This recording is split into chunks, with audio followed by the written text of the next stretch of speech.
सभी फ्रेंड्स को मेरा नमस्कार।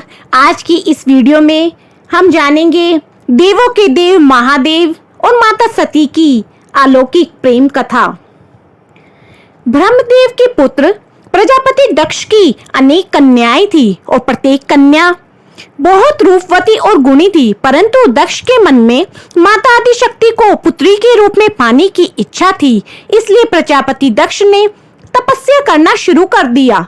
तपस्या करते हुए अनेकों दिन बीत गए। तब दक्ष की तपस्या देखकर माता आदिशक्ति प्रसन्न हुई और उन्होंने दक्ष की इच्छा और तपस्या का मान रखा और दक्ष को वरदान दिया कि वो दक्ष कन्या के रूप में उनके घर जन्म लेगी और उनका नाम सती होगा। कुछ समय उपरांत माता आदिशक्ति ने दक्ष कन्या के रूप में जन्म लिया। देवी सती दक्ष की सारी कन्याओं में सबसे रूपवती, गुणी और ज्ञानी थी। देवी सती आदिशक्ति का ही रूप थी, इसलिए बचपन से ही देवी सती की दिव्य लीलाएं देखकर उनकी माता, बहनें तथा प्रजापति दक्ष आश्चर्यचकित रह जाते थे। कुछ समय बाद देवी सती विवाह के योग्य हो गई, जिससे दक्ष घोर चिंता में डूब गए और उन्होंने देवी सती के विवाह के विषय में अपने पिता ब्रह्मदेव से चर्चा की। ब्रह्मदेव ने दक्ष को यह ज्ञात करवाया कि देवी सती स्वयं ही आदिशक्ति है और भगवान शिव आदि पुरुष। देवी सती और भगवान शिव का विवाह होना तो प्रारंभ से ही निश्चित है, परंतु दक्ष भगवान शिव को पसंद ही नहीं करते थे। उनके हृदय में भगवान शिव को लेकर बैर और द्वेष की भावना थी। उन्होंने देवी सती के लिए शिव जी से भी अच्छा जीवन साथी ढूंढना प्रारंभ कर दिया, परंतु देवी सती को भगवान शिव से ही प्रेम हो गया और वे शिव जी से ही विवाह करना चाहती थी और इस बात के लिए दक्ष अत्यंत क्रोधित हो उठे। दक्ष को देवी सती के लिए योग्य पति नहीं मिल सका तो उन्होंने देवी सती का स्वयंवर रचा, जिसमें अनगिनत देव तथा राजा उपस्थित हुए थे, परंतु दक्ष ने भगवान शिव को आमंत्रित नहीं किया। देवी सती ने स्वयंवर में रखी भगवान शिव की मूर्ति को ही वरमाला पहनाकर अपने पति के रूप में वरण कर लिया, जिसके पश्चात भगवान शिव वहां प्रकट हुए और देवी सती को अपनी पत्नी के रूप में स्वीकार कर अपने साथ कैलाश पर्वत ले गए। एक बार की बात है, जब ब्रह्मदेव ने धर्म निरूपण के लिए एक सभा रखी तो उसमें सभी देवों को आमंत्रित किया गया। उन्होंने वहां अपने पुत्र दक्ष को भी बुलाया। उस सभा में सभी उपस्थित हुए और भगवान शिव भी वहां पहुंच गए थे। थोड़ी देर बाद प्रजापति दक्ष पहुंचे और उन्हें देखकर समस्त देवतागण उठकर उन्हें प्रणाम करने लगे, परंतु भगवान शिव खड़े नहीं हुए और ना ही उन्होंने दक्ष को प्रणाम किया, जिसके परिणाम स्वरूप दक्ष ने इसे अपना अपमान माना और दक्ष के मन में भगवान शिव को लेकर बदले की भावना जाग उठी और उन्होंने शिव जी से मन ही मन बदला लेने की ठान ली। एक बार भगवान शिव और देवी सती कैलाश पर्वत पर वार्तालाप कर रहे थे कि इतने में उन्होंने कई विमानों को कनखल की ओर जाते हुए देखा। यह देख माता सती ने भगवान शिव से प्रश्न किया, प्रभु, ये सारे विमान किसके हैं और कहाँ जा रहे हैं? भगवान शिव ने देवी सती को बताया कि ये सारे विमान तुम्हारे पिता द्वारा आयोजित यज्ञ में जा रहे हैं। सभी देवी देवताएं उसी यज्ञ में सम्मिलित होने जा रहे हैं। इसके बाद देवी सती ने दूसरा प्रश्न किया, क्या पिताजी ने आपको और मुझे यज्ञ के लिए आमंत्रित नहीं किया? इस प्रश्न के उत्तर से भगवान शिव कहते हैं कि नहीं सती, प्रजापति दक्ष के मन में मेरे प्रति बैर और बदले की भावना है, तो वो हमें क्यों बुलाएंगे? देवी सती के मन में अपनी बहनों और माता से मिलने के लिए इच्छा जागी। उन्होंने सोचा कि क्यों न इस यज्ञ में चली जाऊं और सभी से मिल आऊं। आखिर अपने पिता का ही तो घर है, वहां जाने के लिए निमंत्रण पत्र तो नहीं लगेगा। यह सोचते हुए देवी सती ने भगवान शिव से पूछा, स्वामी, क्या मैं यज्ञ में चली जाऊं? अपनी बहनों से भी मिल आऊंगी। भगवान शिव ने देवी सती से कहा, सती, इस समय तुम्हारा वहां जाना उचित नहीं होगा।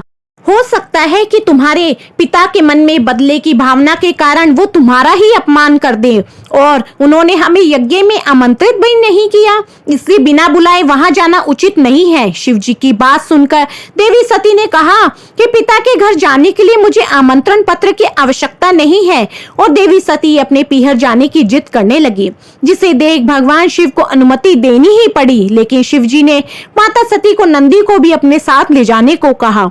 देवी सती नंदी के साथ अपने पिता के घर प्रस्थान कर गई। देवी सती अपने पिता के घर आ तो गई, पर वहां किसी ने भी देवी सती के साथ प्रेम पूर्वक वार्तालाप नहीं किया। जब देवी सती अपने पिता को प्रणाम करने जाती है तो दक्ष उनका अनादर करते हुए कहते हैं कि तुम्हें मैंने यज्ञ में आमंत्रित ही नहीं किया था, फिर तुम क्यों चली आए? तुम अपने आप को तो देखो और मेरी अन्य पुत्रियों को देखो, सभी कैसे सुसज्जित होकर आई हैं, और तुम बागंबर में चली आई। आखिर तुम्हारा पति तुम्हें और दे भी क्या सकता है सिवाय इस बागंबर के? तुम्हारा पति शमशान वासी है, वो तो भूतों का भगवान है।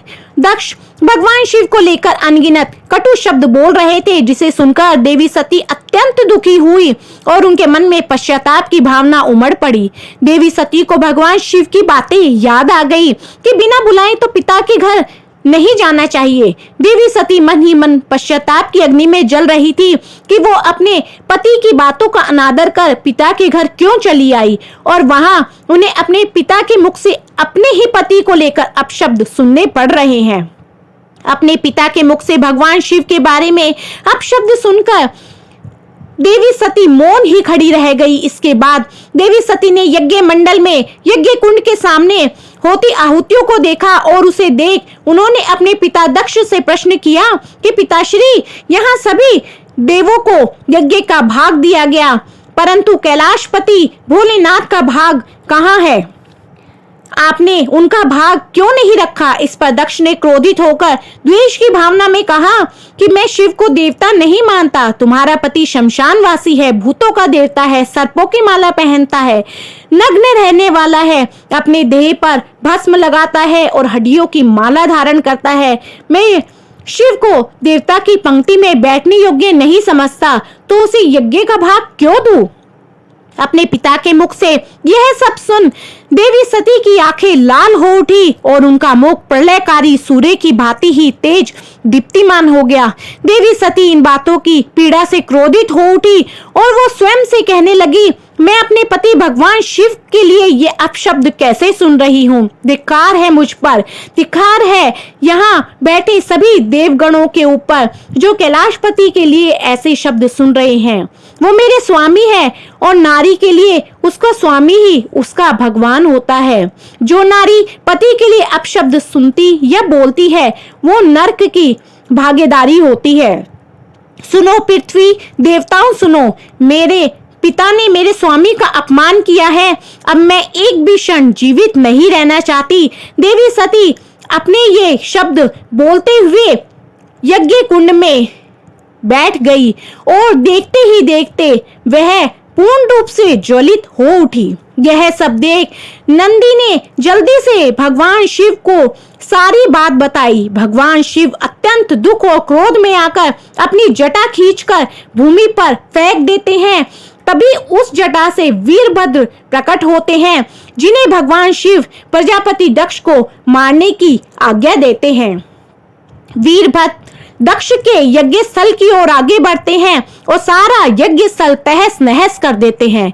यज्ञ स्थल पर भगदड़ मच जाती है। सभी देवी देवता ऋषि मुनि वहां से भागने लगते हैं। कुछ ही क्षण में सब कुछ नष्ट हो जाता है और वीरभद्र दक्ष का मस्तक उसके धड़ से अलग कर देते हैं। और तब भगवान शिव वहां पहुंचते हैं और देवी सती की जलती हुई देह देखकर भगवान शिव सब कुछ भूल जाते हैं। उनकी पीड़ा इतनी थी कि वे अपने आप को भी भूल बैठते हैं। जो शिव काम पर भी विजय प्राप्त कर चुके थे, समस्त सृष्टि को क्षण भर में नष्ट करने की क्षमता रखने वाले शिव ने अपना सब कुछ खो दिया और बिल्कुल बेसुध हो गए।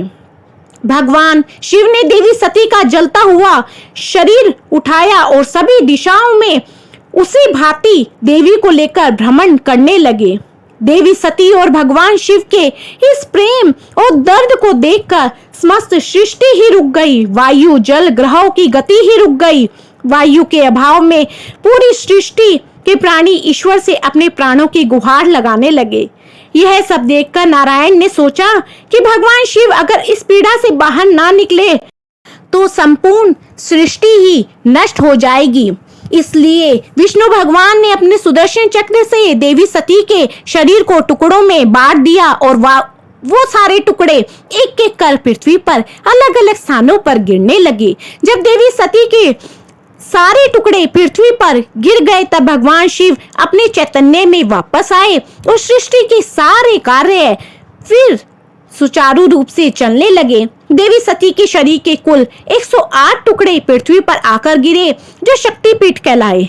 आज भी देवी सती के सभी शक्तिपीठों पर पूजा आराधना होती है। अनेक वर्षों के बाद देवी सती का जन्म देवी पार्वती के रूप में हुआ और यह अधूरी प्रेम कथा पूरी हुई। माता पार्वती भगवान शिव को पाने के लिए कठिन तप करती है और अंत में माता पार्वती और भगवान शिव का विवाह हो जाता है। ये शिव और सती की प्रेम कथा जो पवित्र, वंदनीय और अमर है। तो बोलो भगवान शिव की जय, माता पार्वती की जय, माता सती की जय, महादेव की जय।